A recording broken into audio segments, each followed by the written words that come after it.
কিরে পল্টু, তোকে সেই কখন থেকে ডাকছি মাঠে ফুটবল খেলার জন্য, আর তুই এখানে দাঁড়িয়ে দাঁড়িয়ে ৫ নম্বর সিঙাড়া আর বার্গার গিলছিস।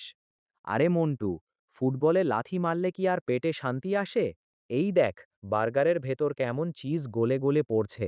আহা, এটাই তো জীবনের আসল মজা। মজা নয় রে গাধা, ওটা হলো তোর পেটের সাজা। রোজ রোজ এত বাইরের আজে বাজে খাবার খাস, একদিন এমন পেট ব্যথা হবে না, তখন বুঝবি। হা হা হা, আমার পেট হলো লোহার সিন্দুক। এখানে সিঙাড়া, পিৎজা, বার্গার সব হজম হয়ে যায়। তুই যা, গিয়ে ঘাস কাট।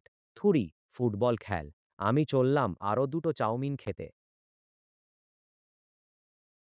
ওরে বাবারে, মরে গেলাম রে। কে আমার পেটের ভেতর ফুটবল খেলছে রে? ও মা, ও মন্টু, আমাকে বাঁচা। হঠাৎ ঘরে দৌড়ে এসে অবাক, কিরে পল্টু, কি হলো? লোহার সিন্দুক কি ফুটো হয়ে গেল নাকি? মজা করিস না ভাই, মনে হচ্ছে পেটের ভেতর ১০টা ইঁদুর একসাথে ডান্স করছে। আমাকে এক্ষুনি ডাক্তারের কাছে নিয়ে চল। হুম, তো মিস্টার পল্টু, পেটের ভেতর ইঁদুরের ডান্স চলছে, তাই তো? তা বাবা, সারাদিন পেটে কি কি চালান করেছ শুনি। আজ্ঞে, সকালে ২টো বার্গার, দুপুরে ১ প্লেট চাউমিন, বিকেলে ৫টা সিঙাড়া, আর রাতে একটু পিৎজা। আমি ওকে রোজ বারণ করি ডাক্তার কাকু, ও শোনেই না।